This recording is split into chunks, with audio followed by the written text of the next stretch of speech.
Hello दोस्तों, नमस्कार। तो हम लोग जो है सो क्लाइमेटोलॉजी में नेक्स्ट टॉपिक जो डील करने जा रहे हैं वह डील करने जा रहे हैं आपका लेयर्स ऑफ द एटमॉस्फेयर के कितने लेयर्स होते हैं उसके बारे में। ठीक है, तो चलिए हम लोग इसकी शुरुआत करते हैं कि what is the layers of the atmosphere.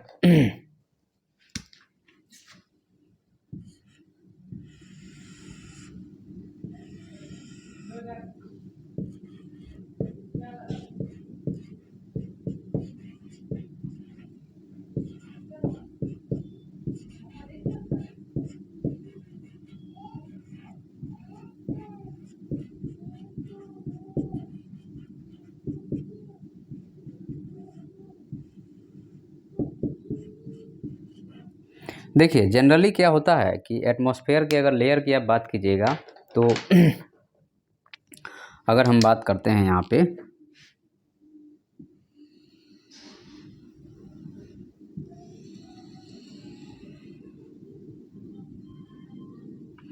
तो यहाँ पे हम नेमरिंग करते जाएंगे। तो ये आपका हो गया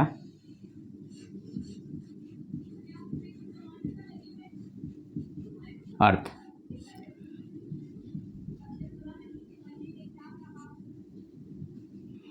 यह अर्थ हो गया। ठीक है, तो जो लेयर्स होता है एटमॉस्फेयर में,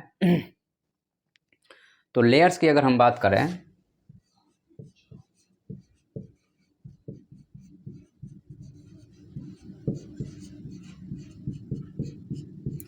layers due to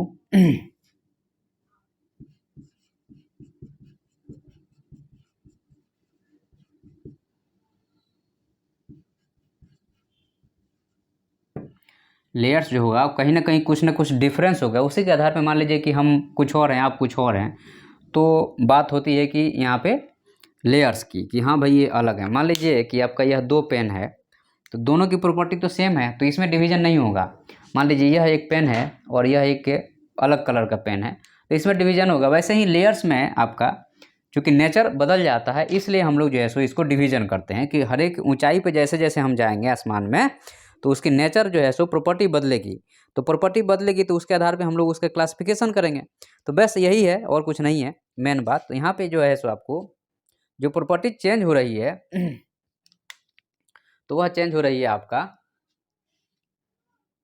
differences. Differences में क्या है में होगा, गैस में होगा, ठीक है, डस्ट में होगा, वेपर में होगा।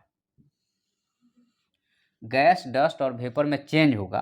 ठीक है, तो उस आधार पे हम लोग क्या करेंगे, इसका डिवीजन करेंगे। ठीक है, तो सबसे पहले आपका जो यहाँ पे लेयर आता है अर्थ से जैसे ऊपर जाएंगे तो यह जो है सो आपका ट्रोपोस्फेयर है।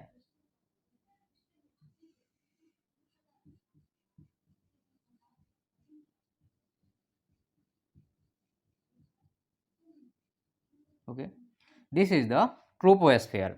तो अर्थ के ऊपर जो लेयर है, मतलब कि अर्थ से आप जैसे ऊपर जाएंगे, तो मैं यहाँ पे ये भी बना दे रहा हूँ। तो पहला लेयर जो मिलेगा वह आपका ट्रोपोस्फेयर का मिलेगा।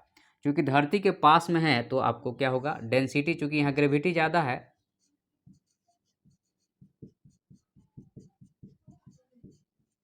ग्रेविटी ज़्यादा है तो आपको यहाँ पे गैस, डस्ट और वेपर की मात्रा भी आपको ज़्यादा होगी। ग्रेविटी बढ़ गया तो डेंसिटी ज़्यादा है। डेंसिटी इसलिए ज़्यादा है क्योंकि ग्रेविटी ज़्यादा है। यहाँ पे गैस, डस्ट और वेपर की मात्रा बढ़ गई है। ठीक है, तो पहला लेयर है आपका वो ट्रोपोस्फेयर है। और ट्रोपोस्फेयर की अगर हम बात करते हैं तो यहाँ पे आपका गैस, डस्ट और वेपर की मात्रा ज़्यादा होगी। ठीक है, तो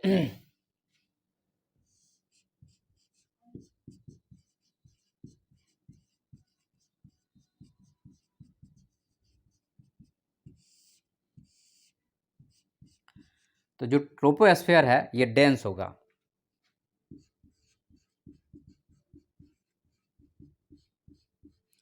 जब डेंस होगा तो इसके पास टेम्परेचर भी ज़्यादा होगा, तो टेम्परेचर की मात्रा बाकी लेयर से यहाँ पे थोड़ा ज़्यादा होगा। क्योंकि यह जो है सो रेडिएशन वाला जो टेम्परेचर है, डेंस है तो उसको कैच कर रहा है, तो इसके पास टेम्परेचर की मात्रा भी ज़्यादा होगी। और लगभग जो है सो ऑलमोस्ट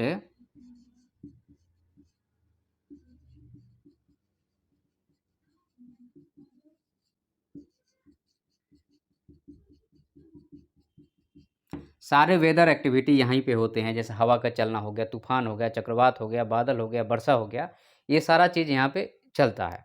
अब यहाँ पे इसकी जो अपर लेयर है, ट्रोपोस्फेयर की upper layer,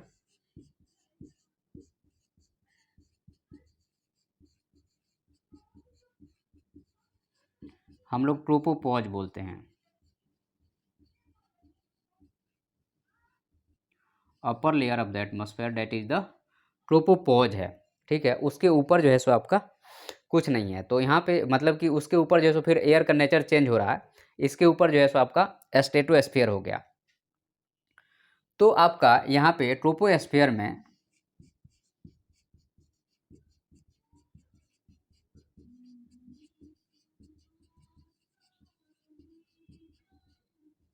national Airways, national जो जहाज़ें रहती हैं वो इस एयर में उड़ती हैं, और इंटरनेशनल वाली जो होती हैं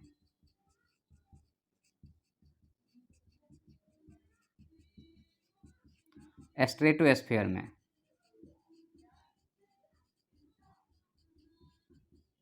ओके, तो इस चीज़ को हमें ध्यान रखना है कि नेशनल वाली जो है आपका, वह आपको ट्रोपोस्फीयर में, और इंटरनेशनल वाली जो होगी वह स्ट्रेटोस्फीयर में उड़ान भरती है, क्योंकि नेशनल वाली ज़्यादा हाइट नहीं चाहिए, तुरंत उसको उतरना है। तो अब यहाँ पे जो ट्रोपोस्फीयर है, इसकी हाइट भी चेंज होती है।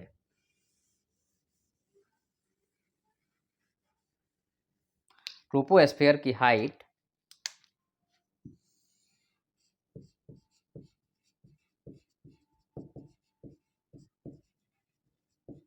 पोल पर कम होगी, बट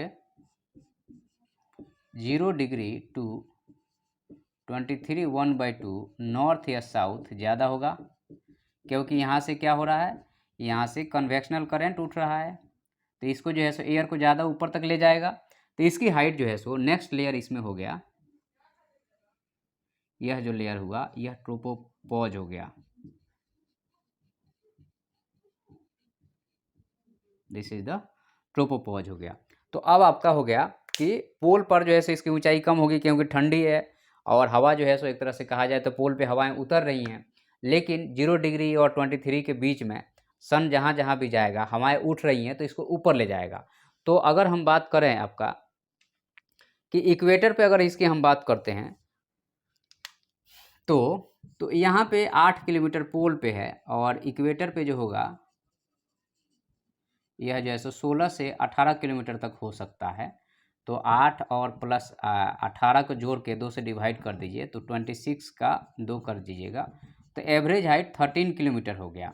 लेकिन यह सन के जहाँ पोजीशन होगा वहाँ पे ज़्यादा होगा, इस चीज़ को हमें एवरेज हाइट एक लेके चल रहे हैं, लेकिन सन का जहाँ पोजीशन होगा वहाँ इसकी वैल्यू क्या होगी, ज़्यादा होगी। उसके बाद में आपको नेक्स्ट इसमें जो है सो जो ट्रोपोपॉज है, मतलब वहाँ पे टेम्परेचर इंक्रीज करना स्टॉप हो जाता है।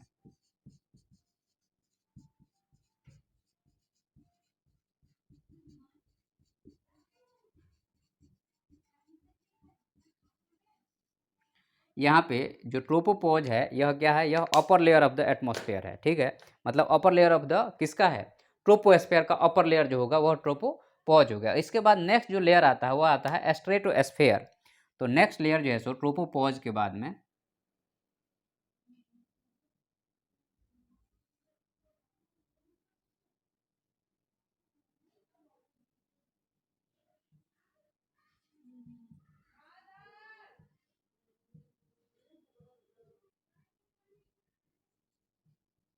यह लेयर जो है आपका, यह क्या हो गया, स्ट्रेटोस्फेयर हो गया। तो इसके बारे में थोड़ा जान लेते हैं।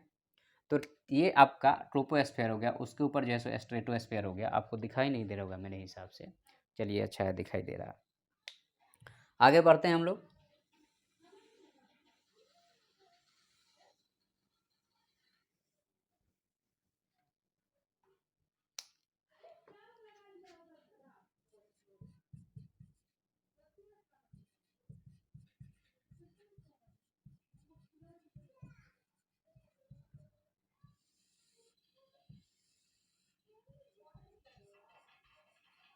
यहाँ पे हो गया स्ट्रेटोस्फेयर हो गया, ट्रोपोस्फेयर के ऊपर क्या होगा आपका, स्ट्रेटोस्फेयर होगा। और स्ट्रेटोस्फेयर में क्या होगा क्योंकि यहाँ पे टेम्परेचर ऑलमोस्ट सेम रहता है,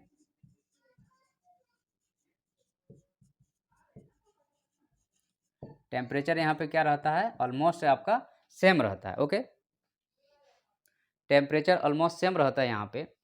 और यहाँ पे जैसे जैसे हम लोग ऊपर जाते हैं तो आपको टेम्परेचर तक ट्रोपोपॉज तक कम रहता है, उसके बाद जो है से उसके आपको स्ट्रेटोपॉज तक भी सिचुएशन यही रहता है।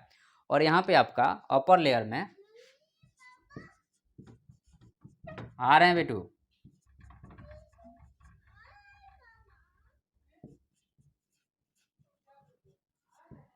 O3 लेयर जो है सो आपको यहाँ पे फाइंड इसमें इसी में मिलेगा, ठीक है। और यहाँ पे एक तरह से कहा जाए तो 30 से लेकर के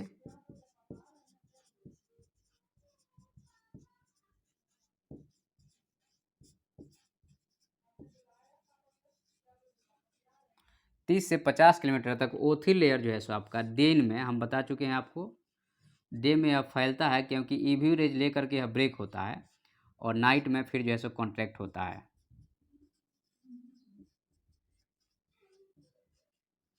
ओके, तो यह जो है सो आपको 30 से लेकर के 50 किलोमीटर के यह बीच में मिलेगा O3 लेयर, और दिन में फैलेगा और रात में घटेगा, ठीक है। मतलब उसकी एरिया घटते और बढ़ते रहती है। उसके बाद में 50 से 60 किलोमीटर तक की ऊंचाई है, वहाँ पे आपको एक तरह से कहा जाए तो रोजबी वेव चलता है, तो ट्रोपोस्फीयर कहा जाता है।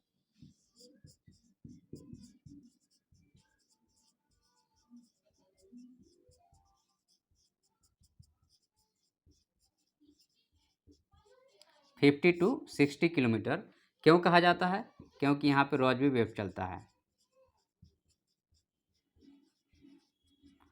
और यह वेव जो है सो इम्पैक्ट करता है इंडियन मानसून पे।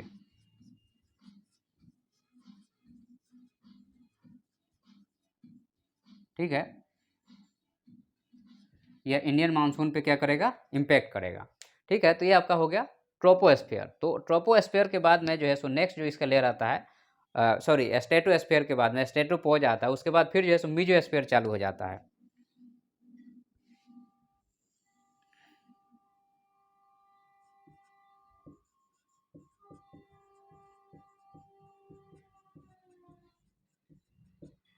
इसके ऊपर जो है सो आपका अब एम वाली लेयर चालू हो गई, स्ट्रेटोपोज होता है, उसके बाद फिर जो है सो मीजोस्फीयर शुरू हो जाता है। ठीक है,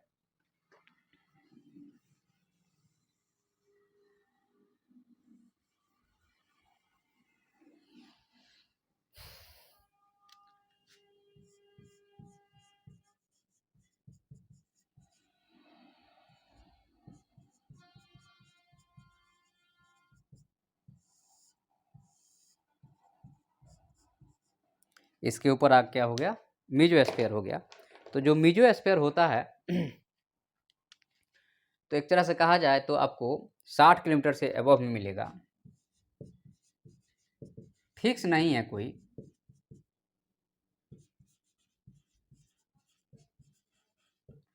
यह जो है आपका 60 किलोमीटर के अबव में यह मिलेगा मीजोस्फीयर, और एक्चुअल में कहा जाए तो 80 किलोमीटर पे आपको मीजोपॉज हो जाता है।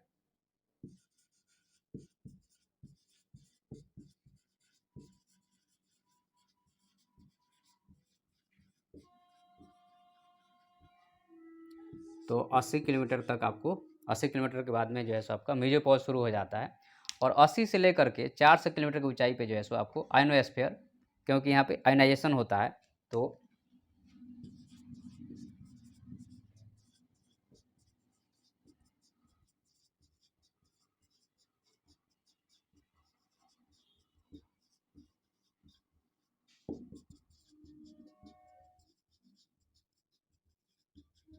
आयोनाइजेशन होता है, वो हम लोग देखेंगे उसको, उसमें कोई टेंशन की बात नहीं है, अभी वो आएगा तो उसको हम देखेंगे।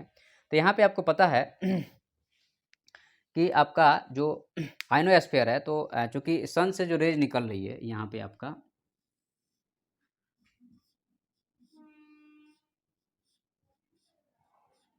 तो यहाँ पे यूवी रेज है, एक्स रेज है, गामा रेज है, उसके अलावा जो है सो आपका लाइट है। तो यहाँ पे यूवी रेज को किसने खा लिया, तो O3 ने खा लिया। और उसके अलावा, चूंकि उसके अलावा जो रेज है, एक्स रेज है, गामा रेज है, इसको भी तो सोखना पड़ेगा, क्योंकि ये धरती पे आएगा तो नुकसान पहुंचाएगा। तो इसको भी, चूंकि आयनोस्फीयर में यही होता है, आयनोस्फीयर में एक्स और गामा रेज जो रहती है स्ट्राइक करती है, और एटम जो है सो, इलेक्ट्रॉन जो है सो टूटेगा, और पॉजिट्रॉन नीचे हो जाता है, और इसी को हम लोग क्या कहते हैं कि आपका जो है सो आयोनाइजेशन कहते हैं। ठीक है, तो यहाँ पे एटम से इलेक्ट्रॉन का अलग होना, और यहाँ पे आपका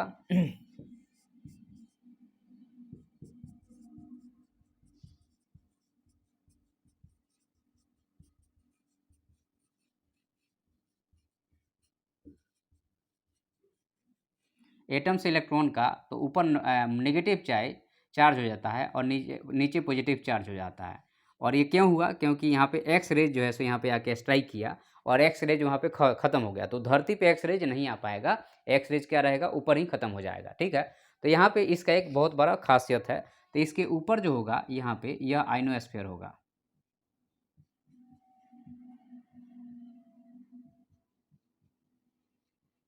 यह क्या होगा? आपका आइनोस्फीयर हो गया।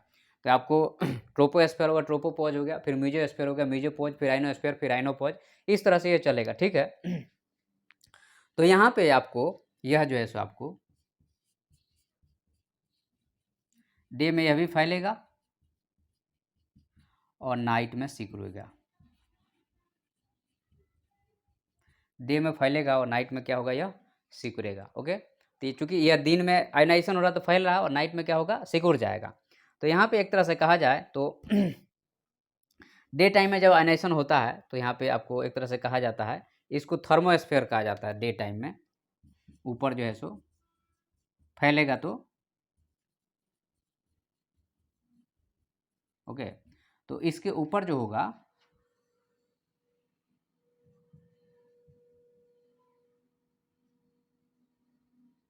थर्मोस्फीयर होगा, फिर फाइनली एक्सोस्फीयर होगा। ठीक है, डे टाइम में यह फैल रहा है तो इसको हम लोग बोलेंगे कि ये आपका थर्मोस्फीयर हो गया। ठीक है,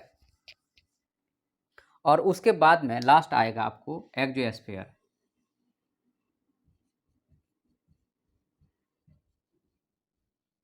दिस इज द एक्सोस्फीयर। तो जो एक्सोस्फीयर होगा आपका उसकी ऊंचाई जो हो रहती है जनरली 400 से लेकर के 1000 किलोमीटर तक रहती है।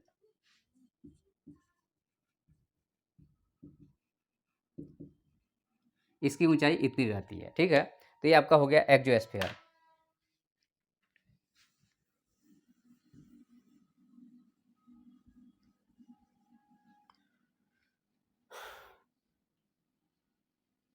इसके बाद में आगे हम यहाँ पे देखेंगे कि क्योंकि अर्थ की जो ग्रेविटी है उसका प्रभाव जो है सो मैक्सिमम अगर कहा जाए तो 36,000 किलोमीटर तक है।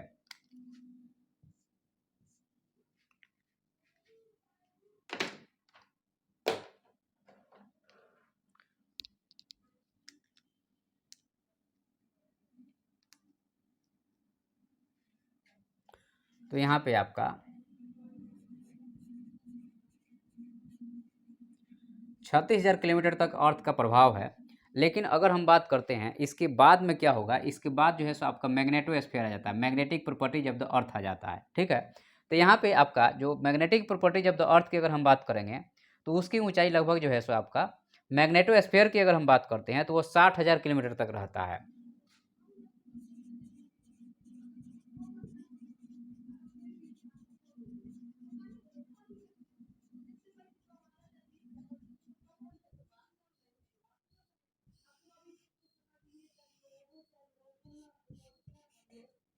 और जो 36,000 किलोमीटर तक है यहाँ पे आपको ग्रेविटेशन का स्टेशनरी, जियो स्टेशनरी आपका स्थिति आ जाता है।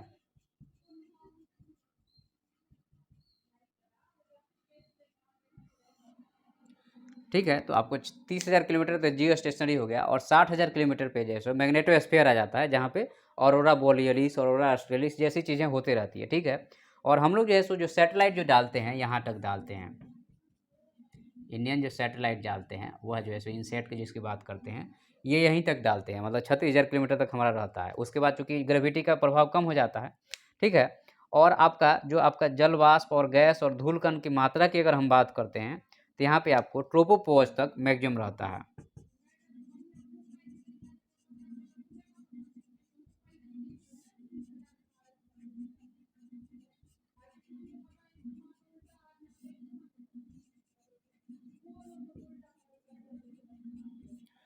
ट्रोपोपॉज तक जल वाष्प, गैस और डस्ट की मात्रा ज़्यादा रहती है। ठीक है, तो इस चीज़ को हमें ध्यान रखना है। उसके ऊपर जाने पे ये चीज़ें कम होते जाती है। तो यहाँ पे 0 से लेकर के 80 किलोमीटर के बीच में एक और डिवीजन हम लोग करते हैं। अगर हम बात करते हैं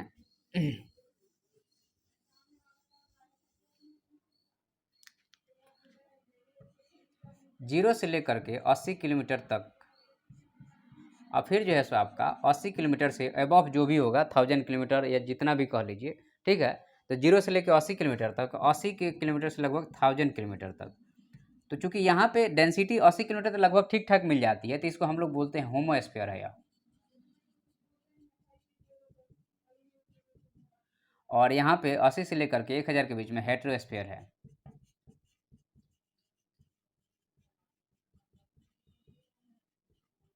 ठीक है, तो 0 से 80 हो गया और 80 से लेकर के 1000 के बीच में हेट्रोस्फीयर हो गया। इस चीज़ का हमें ध्यान रखना है कि हमारा जो है सो अब यहाँ तो 0 से 80 होमोस्फीयर, क्योंकि यहाँ पे गैसेस, डस्ट, हर चीज़ के आपको टेम्परेचर वगैरह सब ठीक ठाक मिल जाता है, और यहाँ पे जो है सो विरल होने लगता है, मतलब समान चीज़ें कम मिल पाती है। ठीक है, तो ये सब चीज़ें एक्स और गामा रे जो है सो आपको शॉर्ट वेव लेंथ की रहती है, आयनोस्फीयर में ये खत्म हो जाएगी, और ईवी रे जो है सो तो यहाँ पे आपका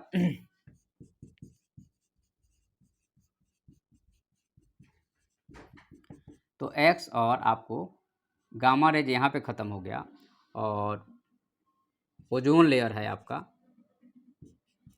या फिर स्ट्रेटोस्फीयर है,